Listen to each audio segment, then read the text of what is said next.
Ya, Markus bab yang kelima. Ya, Markus 5.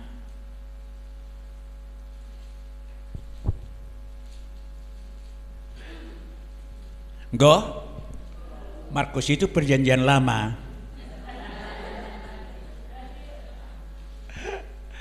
Ya, Markus 5 kita baca ayat 21 sampai dengan ayatnya yang ke-43.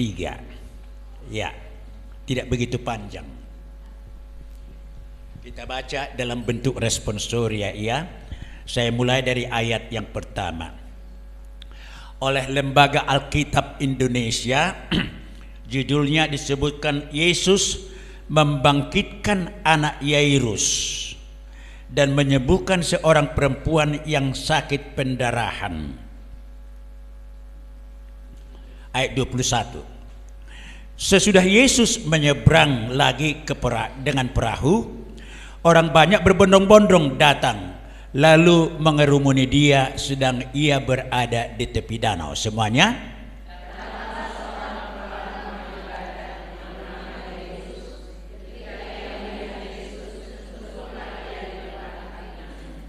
dan memohon dengan sangat kepadanya, anakku perempuan sedang sakit, hampir mati.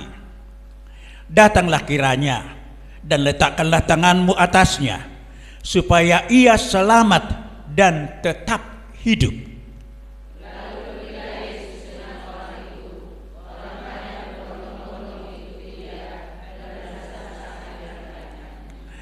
Adalah di situ seorang perempuan yang sudah 12 tahun lamanya menderita pendarahan.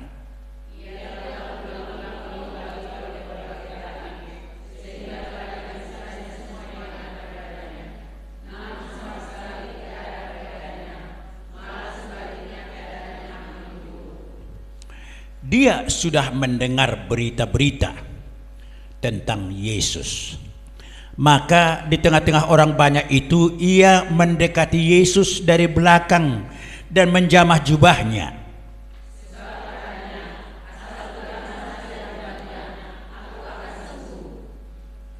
Seketika itu juga berhentilah pendarahannya dan ia merasa bahwa badannya sudah sembuh dari penyakitnya.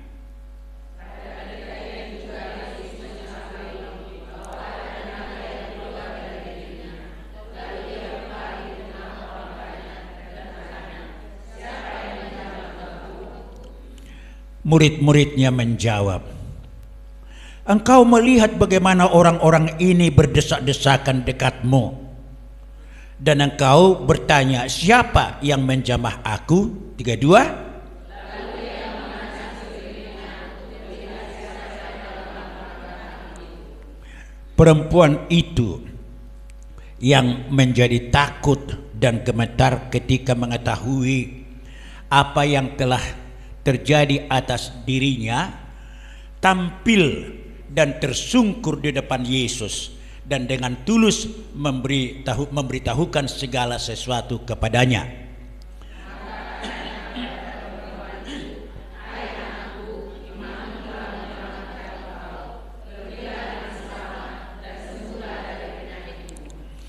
Ketika Yesus masih berbicara, datanglah orang dari keluarga kepala rumah ibadat itu dan berkata, anakmu sudah mati.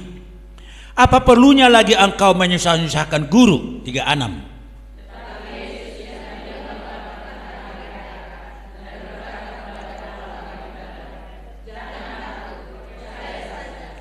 Lalu Yesus tidak memperbolehkan seorang pun ikut serta, kecuali Petrus, Yakobus dan Yohanes saudara Yakobus.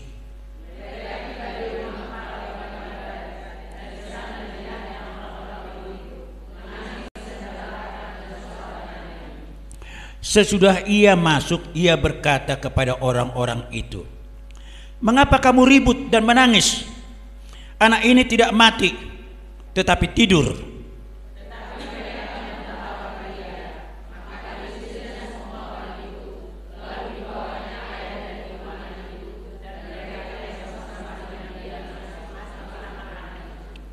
Lalu dipegangnya tangan anak itu, katanya, Talita kum, yang berarti, hai anak, aku berkata kepadamu, bangunlah.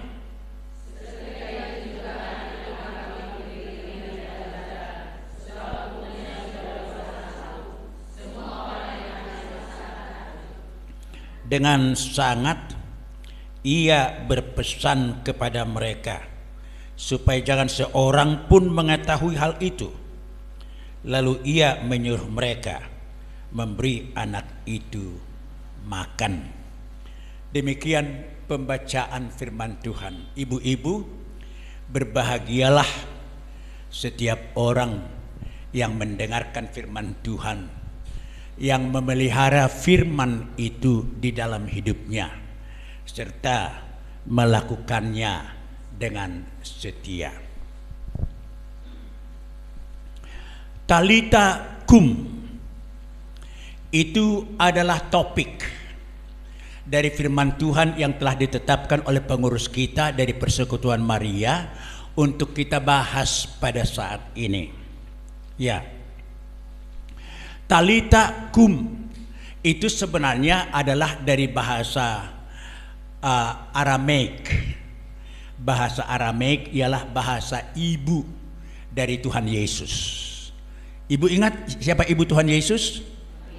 Maria. Di mana si Maria ini pada waktu ini? Di daerah mana itu? Ya? Di mana hidup si Maria ini? Masa? Nazaret. Ya. Kok ragu sih?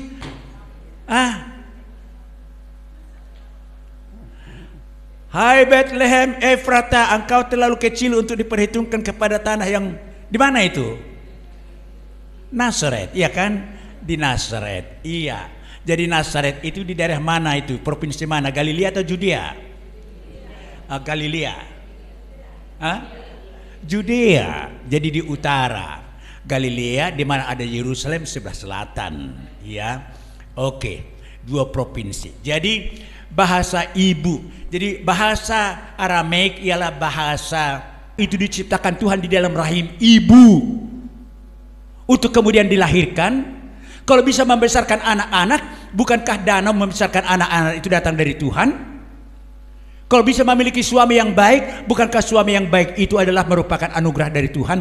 Apa sebenarnya yang bisa kita andalkan di hadapan Tuhan? Tidak ada. Semuanya adalah pemberian, ibu-ibu. Semuanya adalah pemberian.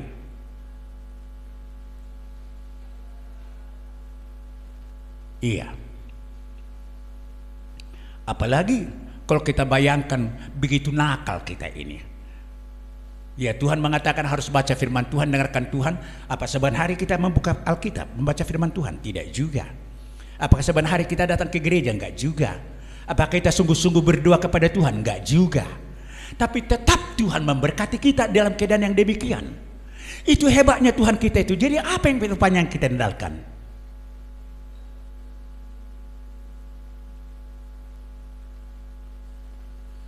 Jairus, seorang yang rendah hati. Ya, dikatakan di sana dalam ayat 22 itu, sampai dia bersembah sujud di hadapan Tuhan walaupun dia adalah kepala rumah ibadat. Yang kedua yang perlu kita lihat ialah bahwa Jairus itu sungguh sangat mencintai keluarganya.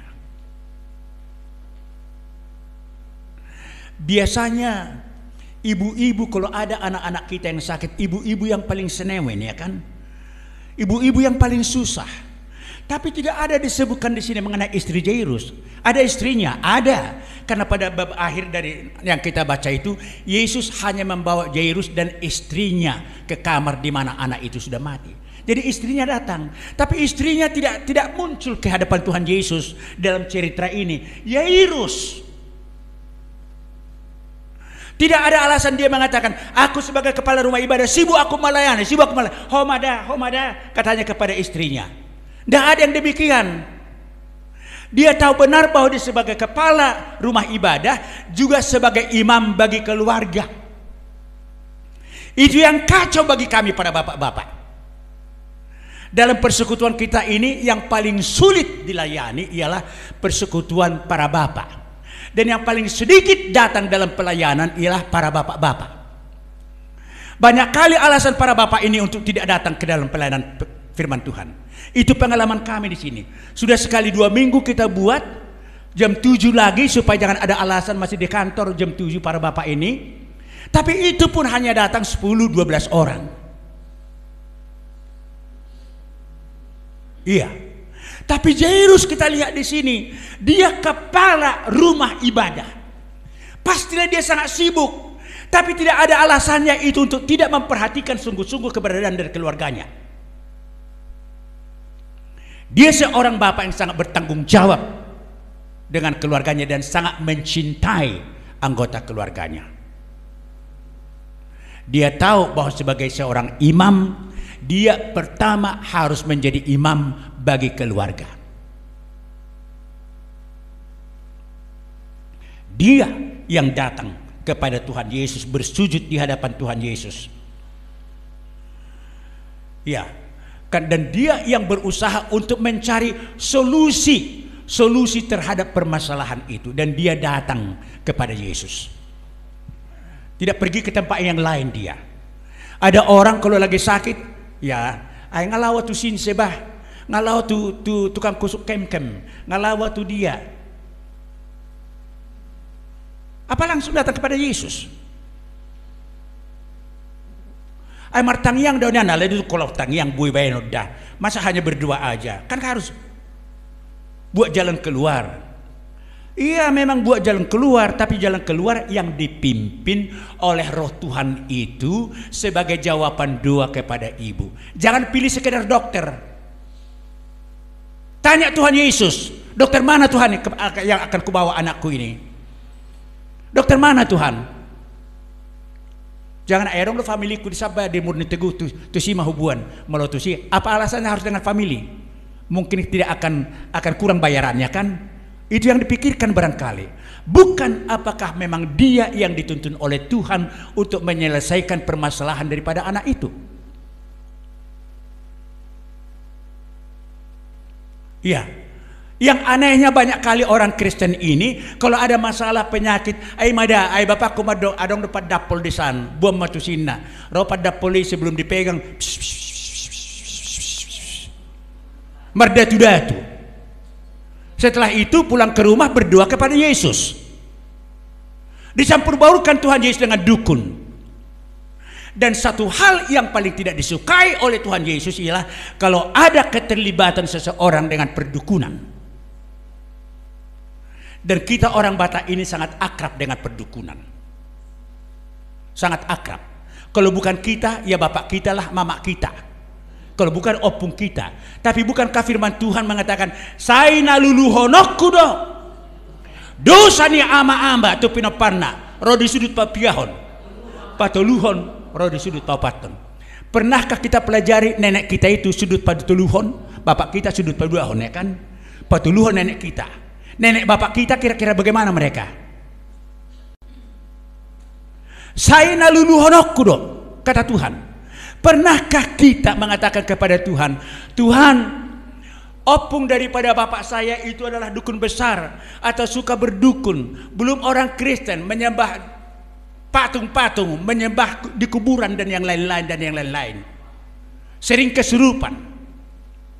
Itu kan pindah kepada bapak kita, kecuali kalau bapak kita dan mama kita itu sudah terima Tuhan Yesus dengan jelas, itu memang terputus. Tapi kalau ayah kita itu, bapak kita itu dan mama kita itu belum terima Tuhan Yesus dengan jelas, kan turun kepada kita, dari kita turun kepada anak kita, karena anak kita itu juga akan mewarisi dari generasi ketiga, generasi keempat. Dari semua dosa tidak disukai oleh Tuhan. Tapi dari semua dosa yang paling tidak disukai oleh Tuhan ialah perdukunan. Jadi ibu-ibu saya himbau ya, pulang ke rumah nanti coba renungkan dulu opung dari mama dan opung dari bapak, bukan hanya dari bapak.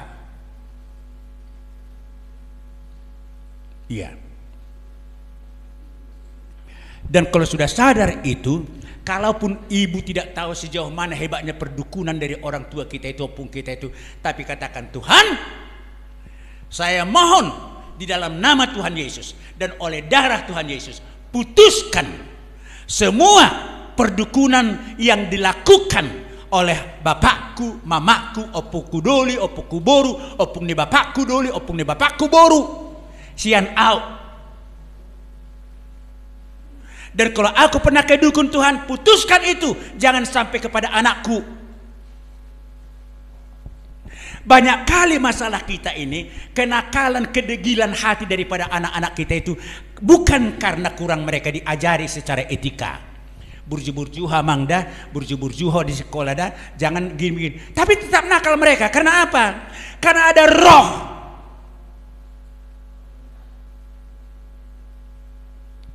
Roh yang terus berbicara kepada mereka membuat mereka menjadi anak yang nakal. Diingat ya apa yang dikatakan mamanya, ke gereja mangnya. Tapi roh itu mengatakan, ngapain harus ke gereja? Lihatlah kawanmu itu nggak adanya ke gereja, katanya. Roh siapa itu?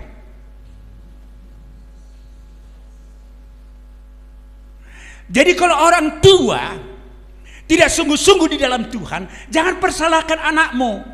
Banyak hal yang kau wariskan kepada anak-anak. Belum lagi, bukan hanya perdukunan itu, belum lagi sifat kita sebagai orang tua kepada anak kita. Ada bapak yang keras kepala, anaknya keras kepala. Ada mama yang cinta uang, anaknya dia cinta uang. Ada hal-hal yang kita wariskan juga kepada anak-anak kita tuh. Jadi jangan sepele, hanya pergi ke gereja, anggota kur, pertanyaan marga, pertanyaan persautan, selesai sudah, kita anggap kita sudah saleh. No!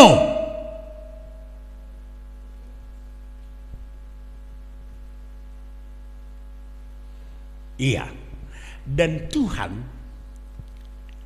tidak menolong kita berkeluarga.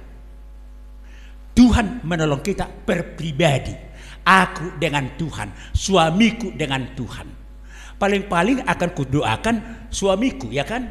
Aku kudoakan istriku. Tapi istriku itu harus datang kepada Tuhan. Kudoakan anak-anakku. Tapi anak-anakku ini semuanya harus secara pribadi juga datang kepada Tuhan. Anak kami 6. Semua harus datang kepada Tuhan secara pribadi. Paling-paling nasihat dari kami orang tua, Inang sama buruku ini, Inang jangan begitu ya, iya. Kau harus datang kepada Tuhan.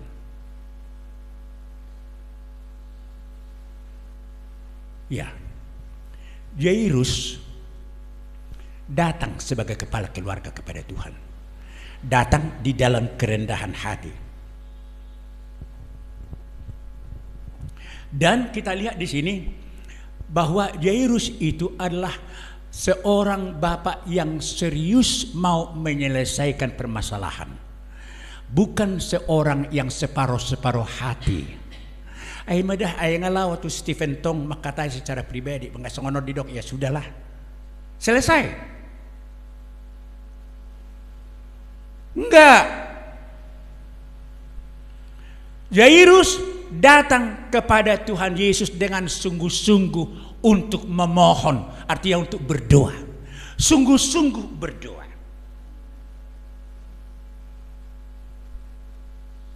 Iya.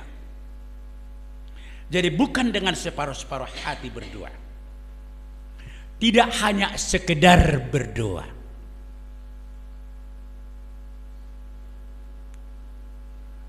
Oke, sebelum kita makan makanan ini, anak-anakku, mari kita berdoa. Alai Tuhan Yesus, saya malah temado pas-pas panganon kami gugut patang nami. Amin. Sah makan? Sah, ya kan? Tapi apakah sungguh-sungguh kita berdoa? Mengucapkan terima kasih kepada Tuhan Yesus. Mengapa tidak kita katakan, Tuhan Yesus, siap kodoh jalo hami si panganon. Kisah pangak kami Tuhan, pasu-pasu mah asa gabi kesehatan di kami. Mau lihat teman. Amin. Bukan soal panjangnya doa itu, tapi sikap hati kita, kebulatan hati dan pikiran kita bicara, ngomong dengan Tuhan kita yang telah memberikan makanan itu, yang memberikan uang kepada ibu sehingga ibu punya uang untuk beli beras.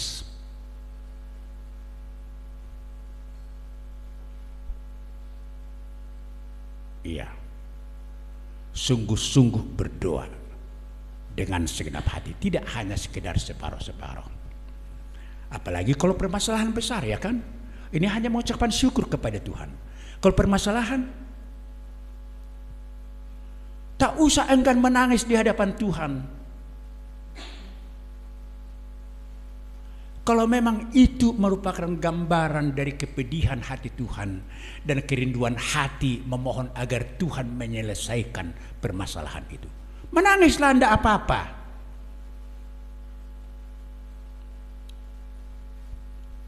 Iya.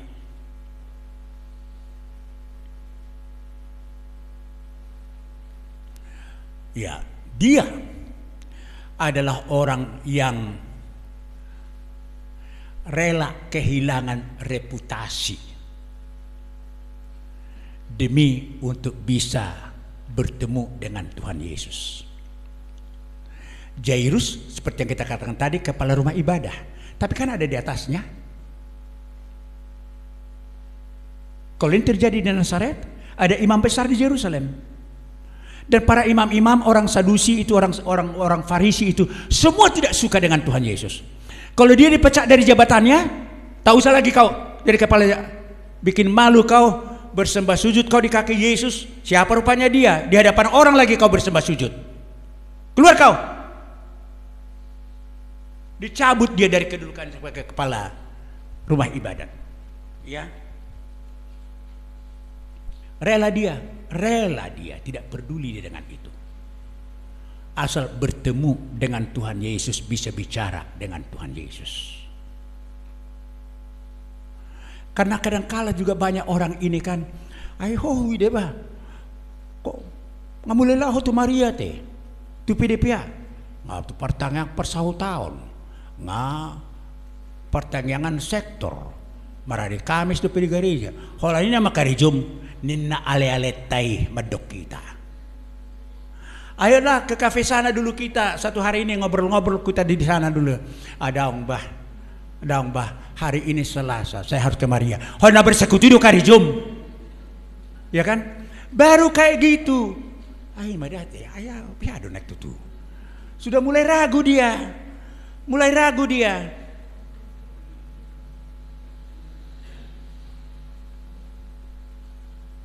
Kalau bapak barangkali nggak komentarin kan nggak komentari bapak ibu kan, Mang, ini kayaknya agak mendung ini, datang hujan, tak usah kau ke Maria kau, lain kali aja Maria. Si Mario ada di son, si Marianya di sana. Si Mario maksudnya dia, bapak itu kan. Kau tinggalkan aku di sini sendiri, tak usah Maria kau dulu.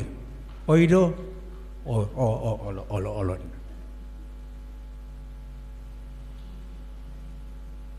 Yairus bukan orang yang demikian. Yairus bukan orang yang main-main dengan pertuhanon. Iya. Yairus adalah seorang yang sungguh-sungguh dengan pertuhanon. Tuhan adalah yang utama bagi dia, karena memang Tuhan itulah sumber segala sesuatu. Sumber nafas kehidupan adalah Tuhan itu. Iya. Semua masa lalu kita ini kita tahu apa yang terjadi, tapi yang terjadi itu adalah oleh karena keterlibatan Tuhan. Tapi menit yang akan datang kita tahu apa yang terjadi.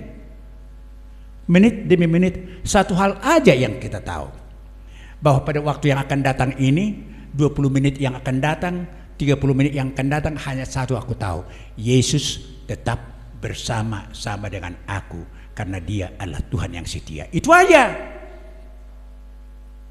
Gak tahu kita apakah akan datang begal nanti untuk bawa pedangnya menusuk kita. Mana tahu kita.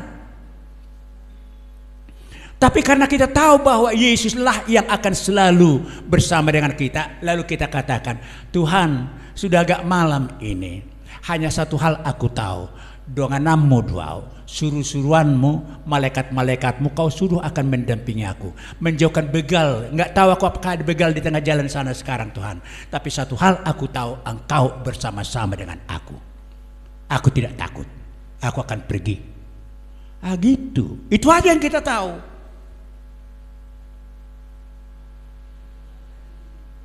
Sekarang kota Medan ini begitu terkenal dengan kejahatan begal-begal dan perampok ini kan, dan memang sudah banyak yang terbunuh.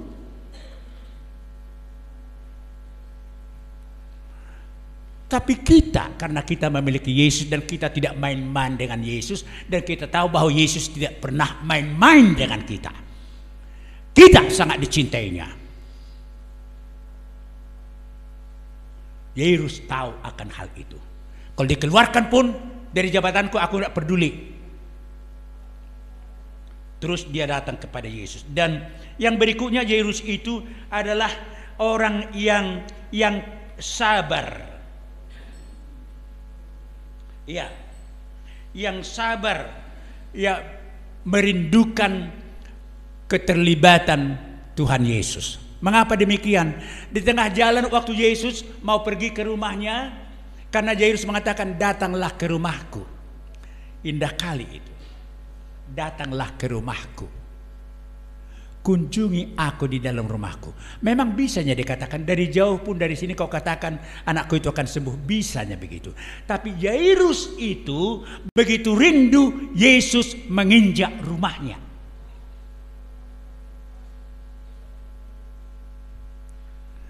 Yesus mau menginjak rumah kita. Tapi sebelum itu terjadi, Yairus itu mengalami beberapa gangguan. Yang pertama, di tengah jalan ada seorang wanita yang sudah 12 tahun pendarahan. Karena begitu banyak orang berbondong-bondong, wanita ini berusaha karena dengan imannya dia mengatakan, kalau pucuk daripada jubahnya aja aku pegang, aku akan sembuh. Ya. Dan dia berusaha. Bayangkan seorang wanita, ibu-ibu yang sakit. Begitu banyak orang yang mengelilingi Tuhan Yesus dan berjalan bersama dengan Tuhan Yesus, tapi berusaha dia. Sehingga Yesus harus menanggulangi permasalahan ibu yang pendarahan 12 tahun ini. Ya. Diselesaikan dulu. Dan waktu Yesus mau menyelesaikan itu, kan terganggulah, kurang cepatlah dia sampai ke rumahnya Yairus. Datang berita mengatakan, anakmu sudah mati. Aduh. Tadi masih sakit, tapi karena agak terlambat Tuhan Yesus datang, sudah sampai anaknya mati. Bukan hanya itu, jangan susah-susahkan lagi guru itu bawa ke rumahmu, gak ada gunanya.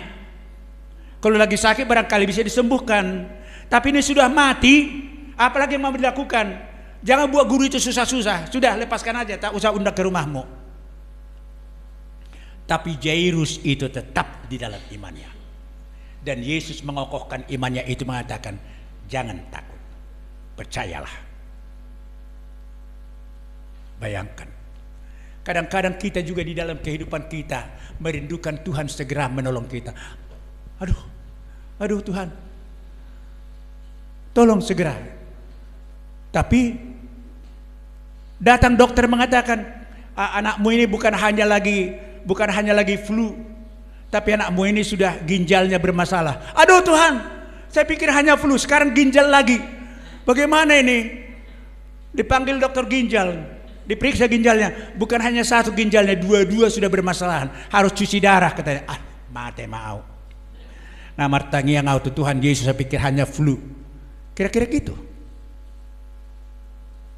Tapi itu pengalaman daripada banyak orang, termasuk orang Kristen yang rajin ke gereja. Tidak berpegang dia kepada pengenalannya akan siapa Yesus yang dirindukannya untuk menolong dia. Harusnya dia mengatakan, bagaimanapun Tuhan, anakku ini ginjalnya sudah dua-dua rusak, bukan hanya flu dia, tapi aku percaya Engkau akan menolong. Tidak ada masalah bagimu soal ginjal. Yairus itu yang terjadi. Terus dibawa Yesus ke rumahnya. Ya, waktu Yesus semua pada menangis, Yesus mengatakan dia tidak mati, dia hanya tidur. Tiba-tiba dari menangis meraung-raung orang ketawa-ketawa. Kan itu di sini kan? Barusan menangis menjerit karena ada yang karena meninggal anak ini. Tiba-tiba karena Yesus mengatakan begitu, dia tidak mati, dia hanya tidur. Terus ketawa-ketawa mereka semua mencemoohkan Tuhan Yesus. Sampai akhirnya Yesus melarang mereka, tidak seorang pun ada di sana. Termasuk Yakobus, Yohanes dan Petrus yang tadinya tiga-tiga mereka dibawa Yesus ke dalam rumah itu. Tapi mereka pun tidak diizinkan Yesus, hanya bapaknya dan mama dari anak itu. Jairus yang beriman ini, yang benar-benar merindukan Tuhan, akan melakukan satu tindakan besar menolong permasalahannya yang tidak bisa ditanggulanginya itu lagi. Lalu Yesus pegang anak itu. Talita kum. Hai anak, bangkitlah. Hai anak, bangunlah.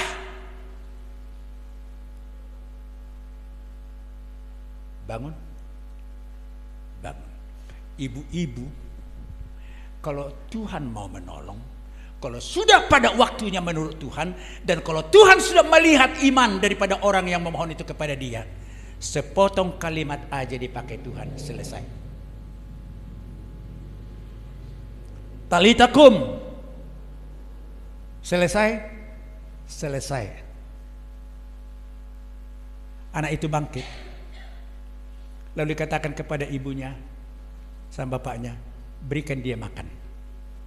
Tapi jangan dikatakan kepada siapa-siapa pun akan peristiwa ini. Karena apa?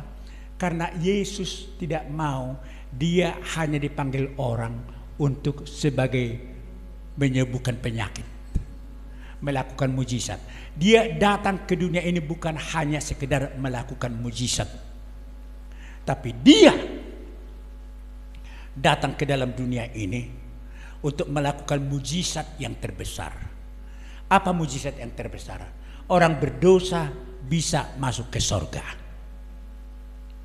Bukankah itu waktu murid-muridnya pulang dari pelayanan berdua-dua disuruh oleh Tuhan Yesus pada Lukas 9? Lalu mereka itu bersukacita melapor kepada Tuhan Yesus, kami bisa menyembuhkan penyakit, kami bisa.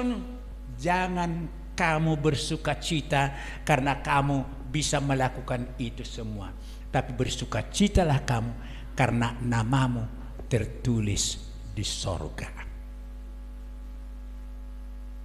Jadi maksud Tuhan bahwa ibu-ibu, permasalahan kita yang terbesar bukanlah karena kita ada penyakit dalam tubuh kita. Masalah itu masalah juga itu. Hanya karena tidak ada duit kita, hanya karena ini dan macam-macam masalah itu. Tapi permasalahan yang terbesar ialah bagi Yesus yang paling diperdulikan Tuhan Yesus ialah apakah namaku sudah tertulis di sorga?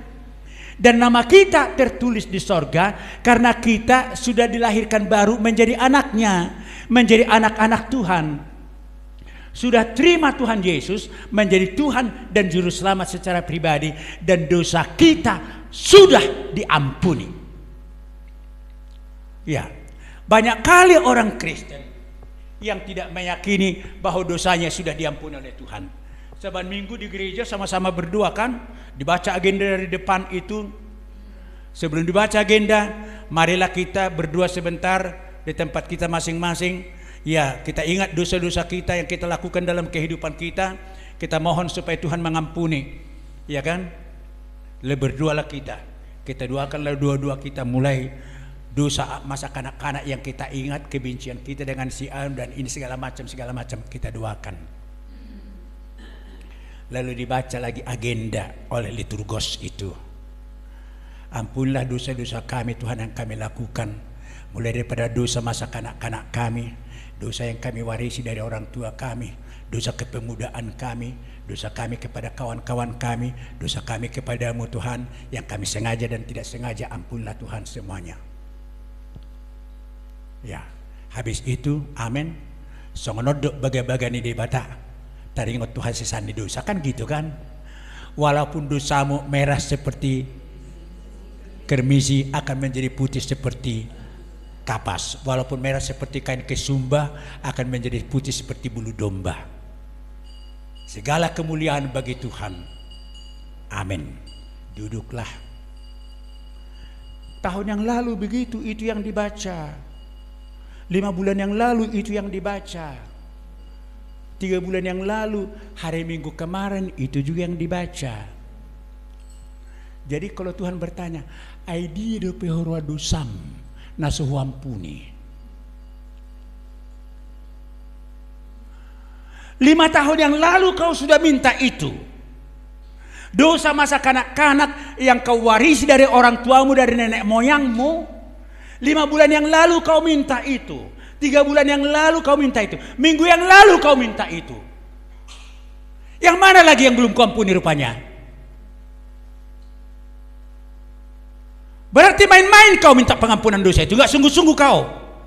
Kok kau minta lagi sekarang?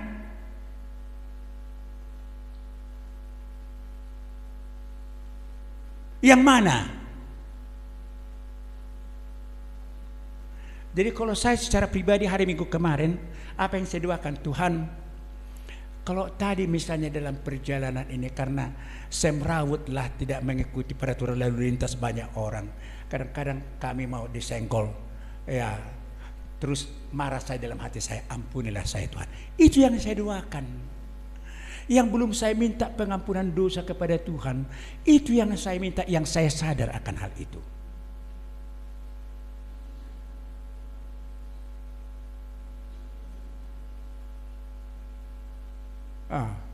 Lalu saya mimpin kur di gereja. Rupanya kur kami itu menurut saya agak kerendahan sedikit. Harusnya harus lebih tinggi sedikit supaya lebih ini kur itu gereja. Habis itu habis selesai duduk. Aduh, kerendahan Tuhan. Ya berdoalah saya, Tuhan ampuni saya.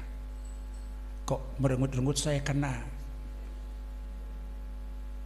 kalau kurang bagus lagu kami itu Tuhan, ya ampunilah kiranya Kau berkenan menerima itu. Yang kami nyanyikan itu kan lagu yang kita tahu. Na na na na na na na na na na na na na na na na na. Harusnya begitu, ya kan? Tapi agak rendah sedikit sebenarnya, agak lebih rendah. Itulah yang ku minta pengampunan kepada Tuhan. Untuk apa lagi ku minta yang kuwarisi dari opung saya, karena opung saya dukun besar. Opung saya dari mama saya dukun besar. Itu sudah diampuni Tuhan, kok ku minta lagi? Kalau sudah diampuni kan sudah diselesaikan Tuhan. Walaupun merah seperti kain kesumba, menjadi putih seperti bulu domba. Sudah selesai. Jadi perhatikan ibu-ibu itu. Makanya kita bersuka cita. Kalau ditanya, sudah diampuni Tuhan dosamu? Harus tegas kita menjawab, sudahlah. Sudah. Karena ada orang, kalau diingatnya masa lalunya itu, pernah dia misalnya menyakiti hati pacarnya, nggak jadi dinikahinya, nggak jadi menikah dengan dia, kan sudah diminta pengampunan kepada Tuhan untuk itu. Tapi asal diingat itu, seperti menusuk di sini, ya kan? Berarti belum sungguh-sungguh dia minta pengampunan, kok nusuk lagi di sini? Sudah menjadi putih seperti kain kesumba, kok nusuk lagi begini? Tapi kalau dirasa ditusuk begini, Tuhan berarti belum sungguh-sungguh. Kurasakan pengampunan mengenai dosa yang satu ini, Tuhan ampunilah saya.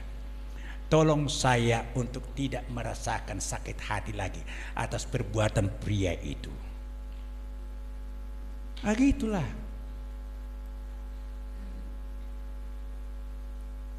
Sepotong kalimat saja Tuhan bisa mengatakan, iya anakku.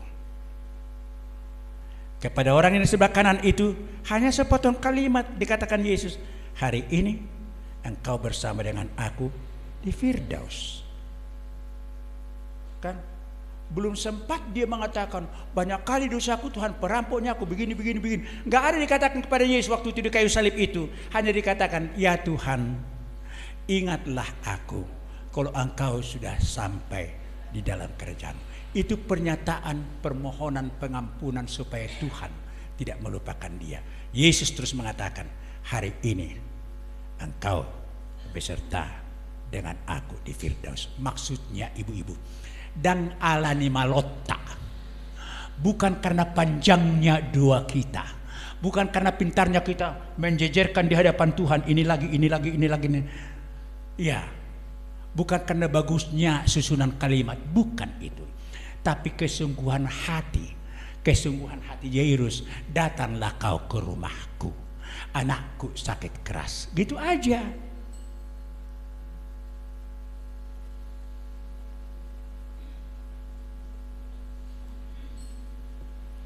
Jadi ibu-ibu, sekarang itu yang ingin kita pelajari dari firman Tuhan. Talita kum, hai anakku, bangkitlah.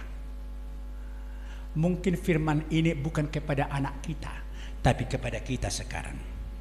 Hai anakku, bangkitlah. Masalahmu apa? Kau tidak mati secara jasmani seperti anaknya Jairus, tapi secara rohani bagaimana keadaanmu?